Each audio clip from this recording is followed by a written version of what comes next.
Hi, this is Dr. Robertson, and this is an ear that has had porous polyethylene reconstruction of the microtia. There's our reconstructed tragus, and this is an ear canal that we created. It has a mild to moderate amount of debris within it, and I want to show you how we clean that. So let me get that in perfect focus for you.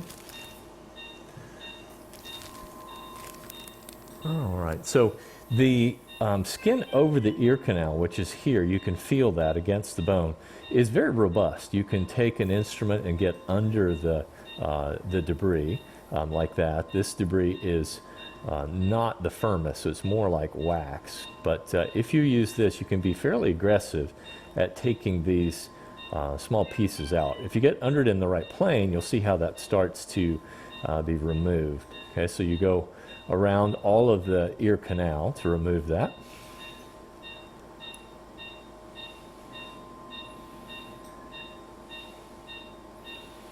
Usually an alligator is what I use, sometimes a rosin, sometimes a wax curette. And then as you get closer to the eardrum, and you can tell the eardrum that when you touch it with the instrument, it'll move. You see, that's the drum, whereas this against the bone you can see is there.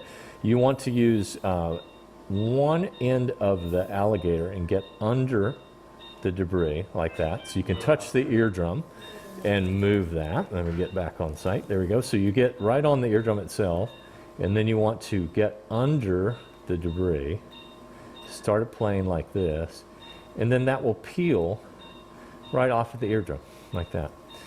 Sometimes, as you see right there, you'll get a little bit of bleeding. That's not a problem. Obviously, you want to try to avoid having a perforation.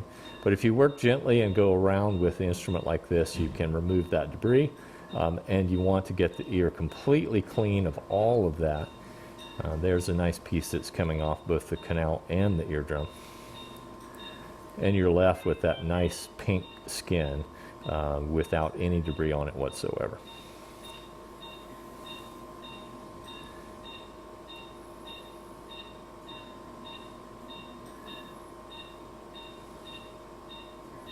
When you're on the eardrum itself, if you pull sideways, like this piece here, if you grab it and pull up, that's more potentially traumatic to the eardrum than grabbing that and pulling at a right angle. So you see how I can pull that to the side, and that's less likely to damage or hurt the eardrum. There you go.